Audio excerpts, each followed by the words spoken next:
My name is Margaret Stone.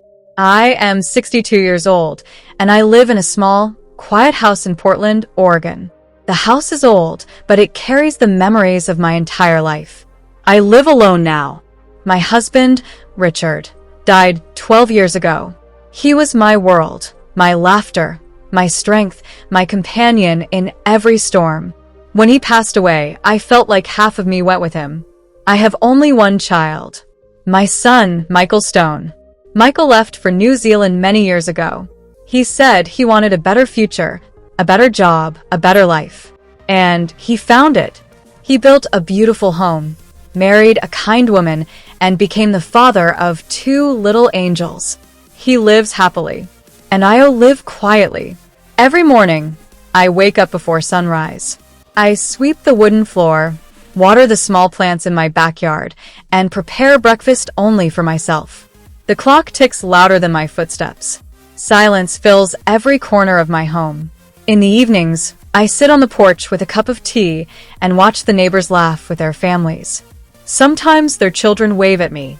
Sometimes they don't. Days pass. Weeks pass. Years pass. Michael doesn't call much anymore. Sometimes he sends money. Sometimes he sends a short message. But his voice, I rarely hear it. And yet, I wait. Every day. I wait for the doorbell to ring.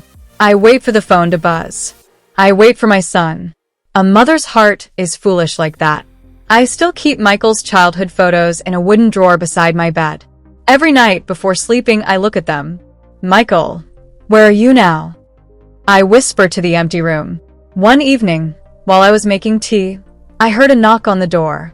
I put down the cup, wiped my hands, and walked slowly to the entrance. When I opened the door, I froze. It was Michael. He stood there with a suitcase behind him, wearing a smile I hadn't seen in years. My heart trembled.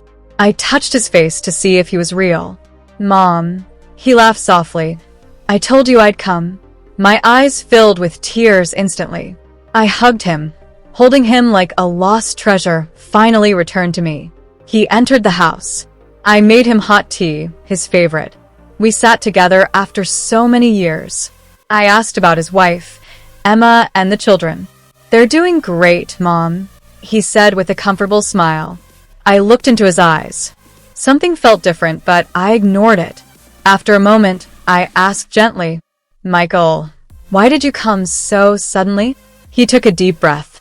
Mom, I was missing you. You're alone here. I worry about you every day. I want you to come with me to New Zealand. I sat silently, staring at my hands. He continued, You're getting older. This house is too old. You shouldn't live here alone. In New Zealand, you'll have everything. Your own room, a warm family, and the kids want their grandmother with them. His voice sounded caring, so caring that I believed every word. That night, after he slept, I sat alone in the living room. I touched the walls, the furniture, the windows. Everything here carried the memories of my life. I whispered, Can I really leave all this behind?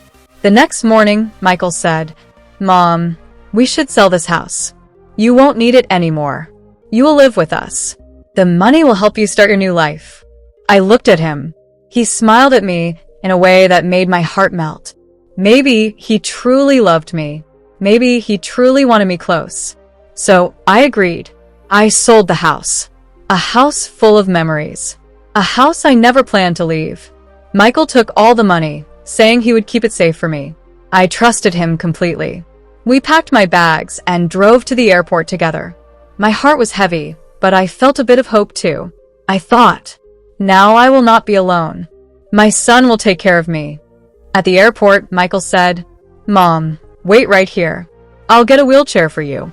The distance is long. I'll be back in 5 minutes. I nodded and sat on a chair near the entrance.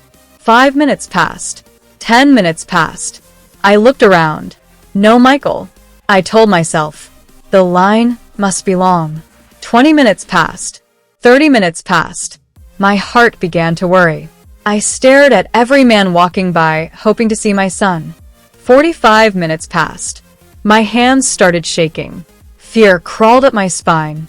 1 hour passed. And then a security officer approached me. "Ma'am, are you waiting for someone?" he asked kindly. "Yes." I smiled nervously. "My son, Michael. He went to get a wheelchair. We're going to New Zealand." The officer gently asked, "Do you have his picture?" I opened my purse and showed him Michael's photo. I also gave him the ticket. He nodded with a serious expression. "Please wait here. I'll check." I waited again, my heart beating loudly in my chest. After a long time, the officer returned. His face told me something was wrong. He sat beside me and said quietly, "Ma'am, I am very sorry. Your son has boarded his flight. He left alone." The world stopped. I whispered, "No, he wouldn't do that. Michael loves me," he told me. The officer lowered his head. I checked the security footage. He walked straight to the gate and boarded the plane without asking for a wheelchair. My body collapsed inside. My tears fell without asking for permission. How could a mother understand such betrayal? I cried until my voice disappeared. The officer's eyes softened. He said, "My name is Officer Jonathan Reed. Ma'am, you remind me of my mother. She passed away 3 years ago. Please come with me. You can't stay here alone. My wife is kind. We will take care of you." I shook my head slowly. "I don't want to trouble anyone." "You're not trouble," he said with a warm smile. "You're a blessing." He called his wife, Hannah, and said, "I found an elderly woman at the airport. She's alone. Can she stay with us for a few days?" Through the phone, I heard Hannah's gentle voice. "Bring her home, Jonathan. Bring her home." That night, I stayed at their place.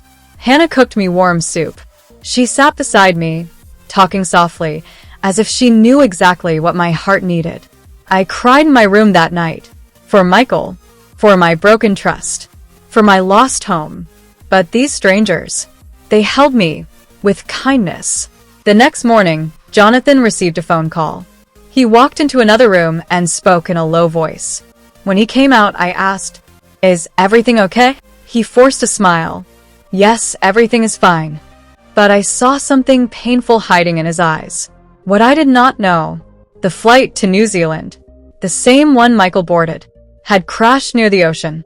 There were no survivors. Jonathan knew, but he didn't tell me. He knew I still loved my son, even if my son abandoned me. He didn't want to break what was left of my heart. Days turned into weeks. I stayed with Jonathan and Hannah. They took me to the doctor, bought my medicines, helped me with everything. Hannah treated me like her own mother. Jonathan held my hand like a son. Their home slowly became my home.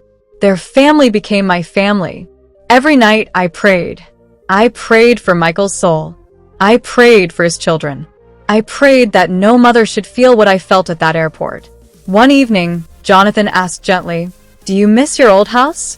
I smiled softly. I lost my house, but I found something bigger. I found a family. Michael was gone forever, but God sent me the son I truly deserved. Tell me your thoughts in the comments below. What would you do if you were in Margaret's place? Would you forgive Michael? Would you trust someone again? If you like this story, don't forget to like, comment, share, and subscribe to Prolingo Talk.